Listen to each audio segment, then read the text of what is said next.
So I've heard of Apple, I've heard of BlackBerry, now I've heard of Lemon. Indeed. Where'd the name come from? Exactly that. So when we looked to start the company back in 2003, I come from a telecoms background, and around then you had Orange, you had BlackBerry, you had Apple, and we were literally sat on a Sunday morning, lying in bed, just kind of think, no kids back then, think, what can we call this company? And we were going to call it, I think, Sergeant Pepper's at one point. Oh, yeah. Bit of a Beatles spin, bit of a fan in the family, so with Leslie's mum.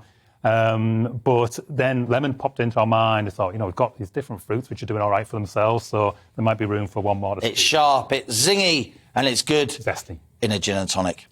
So tell us about what happened during the pandemic in terms of people, customer service, call centres and so on. I really do think there was an upsurge in the sort of sense of public dismay and impatience at being endlessly kept on hold. Yeah, I think like all other industries, it had its pressures, resource people, trying to get people into work, being remotely or whatever it is, or into the office and actually onto the phones or onto live chats was a difficult kind of thing. So everyone had the pressures.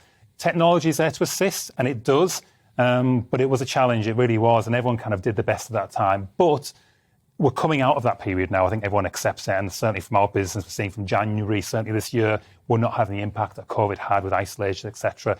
And therefore, you start to feel that where people are still using the overhang of COVID, dare I say, as an excuse potentially of not answering the phone. You can dare to say it because a lot of people think it. Yeah, it could be a problem, and I know people get irritated when that person get irritated with when you have recorded messages that are telling you before you even get it's rang once. Yeah. It's going to be a long time on hold. We've got no appointments anyway, etc., etc. You're not lining people up for a very good service at that point. So tell us how your company ensures that we talk to a human rather than a robot. What is it that your company does, and how does it sit between customers and the companies that they're trying to get hold of? Yeah, so we're an outsourcer, so we work on behalf of other companies. So if you were to ring that company at a certain period of time, you might come through to ourselves. That could be on overflow, or it could be out of hours, or a particular kind of function that we support. Now, the way we look at customer service is very people-to-people based. Right from the start, when Leslie and I started the business, we were answering the phones and doing every job you could possibly do.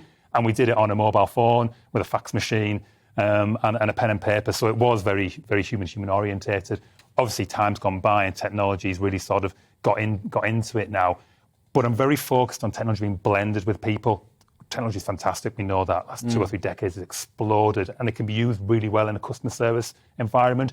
But it should assist the operators who are on the front line, not replace them. And I think that's where the problem's being caused. But do you actually implement and provide customer service on behalf of the companies, or are you basically there, with all due respect, it's a very successful business and it's great to have you on the show, but are you there basically to tell customers, via a human being rather than a message, that they got to stay on hold for a bit longer or they can't get through? No, the purpose is with the calls that we can actually hopefully solve their problem. Oh, I see, OK. But a lot of it might be that... So you really have to be plugged into the businesses that you're serving? Yeah, we have to be able to triage the calls, first line fix if we can, but then when we're calling people out. So we work heavily in the engineering sector and care sectors. OK. So if you've got particularly a retail unit has a plumbing fault or a lift's broken down, it will come through to us. We'll try to do the first. And where are your people based? You've got more than 100 people now. Yeah, they're all based in the northeast, in Stockton-on-Tees.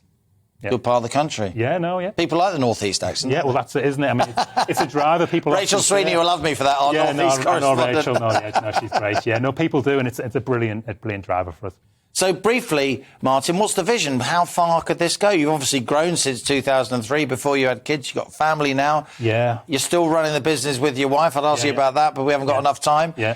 What's the vision? Well, we've done a lot in the last 20 years, but a lot of it's been a bit of a learning curve for Leslie and I since we founded it. But now we've come through the pandemic. I think everyone who has come through stronger, and we want to go further and further with this and be the best that we can in the industry. We've had a cracking service to our clients, help everyone around us, create opportunities for our staff and our clients and our suppliers as well, and really hit the ground running and just see how far we can go. Well, Martin Anderson, you are the co-founder. I won't get away with that. Of Lemon Contact Centre. Thanks a lot for being my latest guest Thank you. Money Talks, and stay in touch. Thank you very much.